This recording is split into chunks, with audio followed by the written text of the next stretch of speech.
Brothers and sisters, welcome back again sa ating sharing for bread of God. In the name of the Father, and to the Son, and to the Holy Spirit. Amen. Lord, thank you so much sa lahat ng mga biyaya na pinagkaloob mo sa akin, na ibinigay mo sa akin. Maraming salamat sa pananatili na maayos ang aking pakiramdam at tuluyang ako'y gumaling sa iyong biyaya, sa iyong pagmamahal sa akin. Lord, maraming salamat sa regalo na ibinigay mo sa akin, ang kagalingan ng aking sakit. Maraming salamat, Lord. Lord, ang lahat sa buhay ko, ipinaubaya ko sa iyo. Lord, ikaw na ho ang mag-control ng aking buhay. Maraming salamat, Lord. Amen. Okay, brothers and sisters, ibabahagi ko sa inyo yung tinatawag na kahalagahan sa katawan ng tao.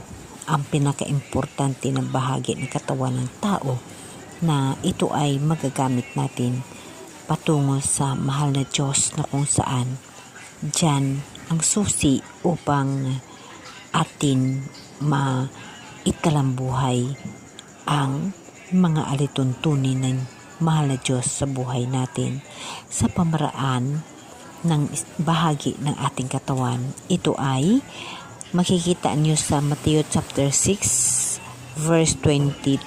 Ang mata ang pinaka-ilaw ng katawan. Kaya't kung malinaw ang iyong mata, maliwanagan ang buo mong katawan. Ngunit kung malabo ang iyong mata, madirimlan ang buo mong katawan. Kaya't kung ang liwanag na nasa iyo ay kadiliman pala, napakadilim niyan. Yes, brothers and sisters, ito nga yung sinasabi natin, na may mata ka nga, hindi mo naman ginagamit. Kagaya sa atin, sa mga buhay natin bilang tao, ang puso natin ay nasa Diyos. Kailangan lagi nating isa puso ang buhay natin sa mundo, ang buhay ng mahal na Diyos na ibinahagi sa atin, ibinigay sa atin. Siya ay nagpakatao at kanyang ibinigay ang kanyang Holy Spirit sa bawat isa sa atin. Kaya ang puso, ang ating buong pagkatao, makikita sa puso, sa ating nararamdaman. At ang mata, ang siyang liwanag na makikita natin ang mga bagay na tama at mali.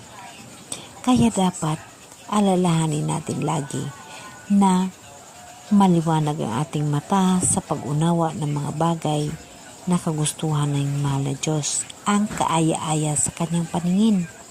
Lagi nating tatandaan na ang mahal na Diyos ay nabigay ng mga mata para sa atin upang ating makikita ang tama at mali at ang landas na dapat natin usuyon, ang landas na dapat daraanan natin patungo sa buhay na walang hanggan kasama ang mahal na Diyos. Alam niyo ba, brothers and sisters, na sa ating bilang tao dito sa mundo, ang pinakabiyaya na binigay ng mahal na Diyos ay yung puso. Pinaka-importante na bahagi ng katawan ng tao na dapat gamitin para sa Diyos. Ito ay makikita rin natin sa Matthew chapter 22 verse 37. Sinabi ni Jesus na ibigin mo ang Panginoon mong Diyos ng buong puso mo at ng buong kaluluwa mo at ng buong pag-iisip mo. Ang puso ay hindi lamang tumutukoy sa emosyon, kundi pati na rin sa kalooban, intensyon at pag-iisip ng tao. Ang puso ay ang sentro ng pagkatao ng tao at ito ang bahagi ng katawan na dapat gamitin upang ibigin ang Diyos, magpasaya at kumilos ayon sa kalooban ng Diyos, magtiwala at magpasakop sa Diyos, magpasalamat, magpuri sa Diyos. Sa pamagitan ng paggamit ng puso para sa Diyos, ang tao ay makapagkaroon ng isang malalim na relasyon sa Kanya at pamuhay ng isang buhay na kalugod-lugod sa Kanya. Yes, brothers and sisters, alam niyo ba na ang puso, pag maka-Diyos ka at ang Diyos ay kasama mo, ang mararamdaman sa puso mo ay kaligayahan. Kahit na ikaw ay nasasaktan, masaya ka pa rin. Kahit na ikaw ay nahihirapan, masaya ka pa rin. Dahil sa puso mo, kasama mo ang mahal na Diyos. Lagi nating tatandaan, ang mata ay siyang ilaw ng ating katawan upang makita natin ang liwanag sa ating daan patungo sa mahal na Diyos, at gamitin natin ang ating puso upang maramdaman natin ang pagmamahal ng Diyos, ang presensya ng Diyos na kasama natin. At tayo ay hahanap ng kayamanan na babaunin natin sa langit. Brothers and sisters, ayon dito sa Mateo chapter 6 verse 24, walang makapaglingkod ng sabay sa dalawang Panginoon, sapagkat kapuutan niya ang isa at ibigin ang isa, at hahamakin ang ikalawa at paglilingkuran ang una. Hindi kayo makapaglingkod ng sabay sa Diyos at sa kayamanan. Kaya't sinabi ko sa inyo, huwag kayong magabag tungkol sa pagkain, inumin na kailangan ninyo upang mabuhay, o tungkol sa damit na kailangan ng inyong katawan. Hindi ba't ang buhay ay higit sa mahalaga kaysa pagkain, at ang katawan kaysa pananamit? Sino sa inyo ang makapagbaba ng kanyang buhay ng kahit isang oras sa pamagitan ng kanyang pagkabalisa? At bakit kayo mababagabag tungkol sa pananamit? Isipin ninyo kung paano sumibol ang mga bulaklak sa parang hindi sila nagpapagal ni humahabi man lang. Ngunit ito ang sabihin ko sa inyo, maging si Solomon ay hindi nakapagsuot ng kasing ganda ng isa sa mga bulaklak na ito, bagamat napakaringal ang mga damit niya. Kung ang mga damo sa kabukiran na buhay ngayon at kinabukas ay iginagatong sa kalan ay dinaramta ng Diyos, kayo pa kaya? Kay liit ng pananalig ninyo sa Kanya. Kaya huwag kayong mabalisa tungkol sa inyong kakanin, inumin o daramitin, sapagkat ang mga bagay na ito ang kinahumingalingan ng mga taong wala pang pananalig sa Diyos. Alam ng inyong amang nasa langit na kailangan ninyo ang lahat ng ito. Ngunit pag sumakitan ninyo ng higit sa lahat ang pagkaharian kayo ng Diyos at mamuhay ng ayon sa kanyang kalooban, at ipagkaloob niya ang lahat ng kailangan ninyo. Huwag kayong mabahala para sa araw ng bukas. Sa kanya ninyo harapin kapag ito'y dumarating. Sapat na sa bawat araw ang kanyang mga suliranin. Yes, brothers and sisters, ito nga yung kasabihan na pag ang ng Diyos sa buhay mo, sapat na, panalo ka na. Yes, alam niyo ba, minsan tayong mga tao ay nahihirapan mag-isip ng mga bagay-bagay kasi matulog na lang tayo, nag-iisip pa tayo ng kinabukasan. Brothers and sisters, pag oras ng pahinga, magpahinga ka, magtulog ka, magpasalamat ka sa Diyos, manalangin ka sa Diyos, matulog ka.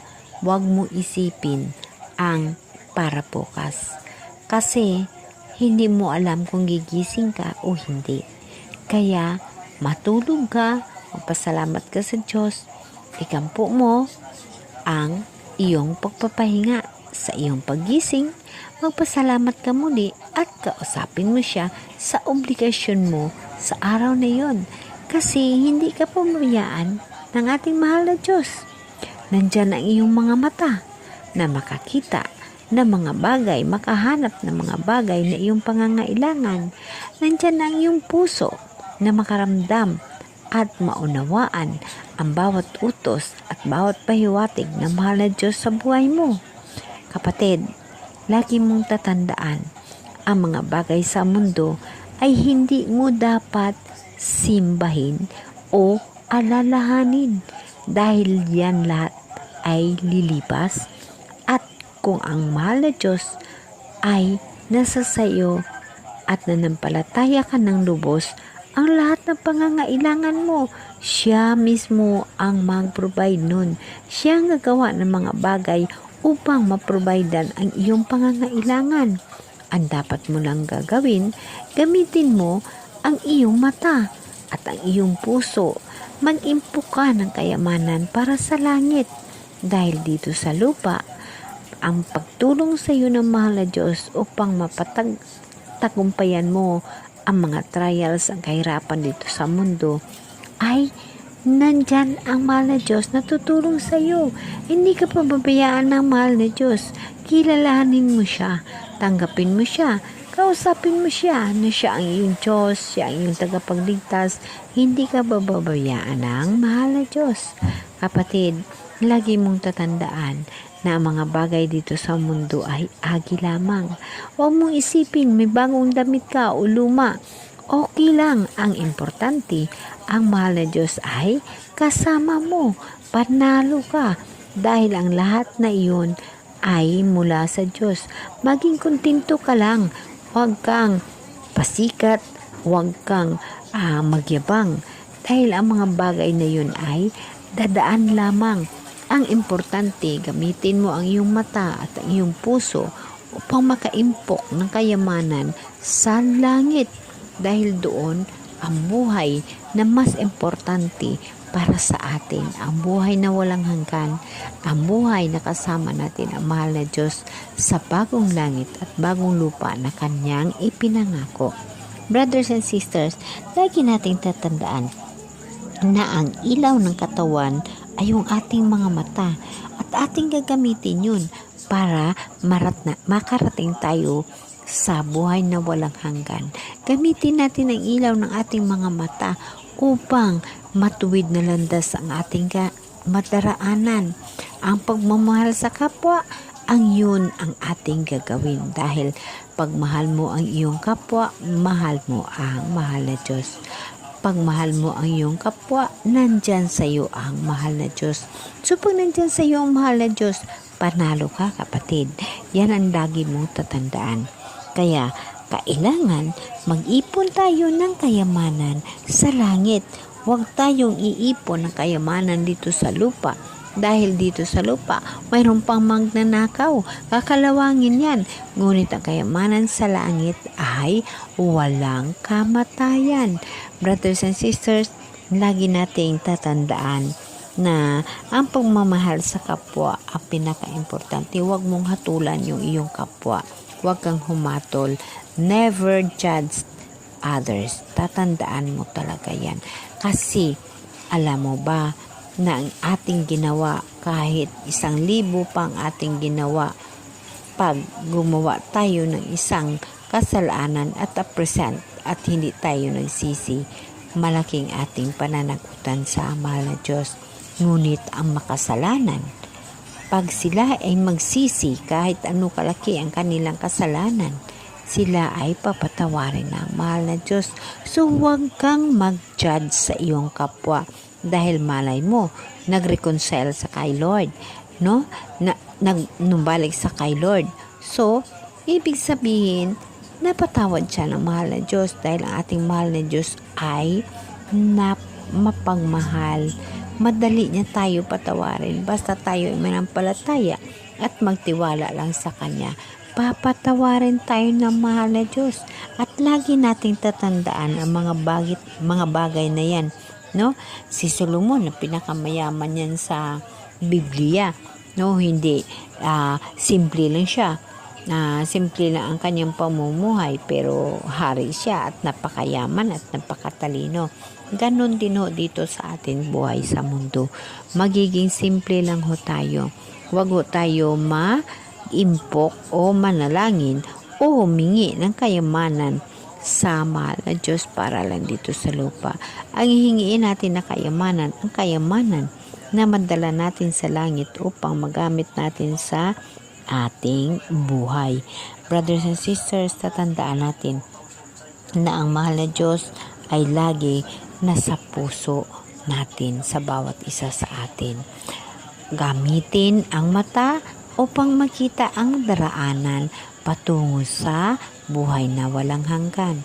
Gamitin ang puso upang masunod ang kagustuhan ng mahal na Diyos at maramdaman natin sa puso natin na kasama natin ang mahal na Diyos sa paggawa ng mga bagay na nakaaya-aya sa kanyang paningin. Kapatid, lagi mong tatandaan na ang mata ay ilaw natin upang matuntun natin ang buhay na walang hanggan. Ang puso ang pinaka-importanting bahagi sa katawan natin dahil nandyan si Kristo, nandyan si Jesus Christ.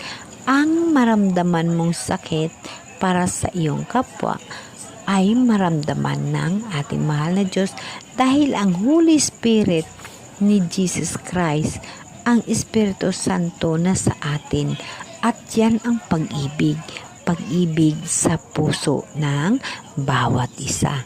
Again guys, ang mata ay ang liwanag patungo sa landas ng buhay na walang hanggan.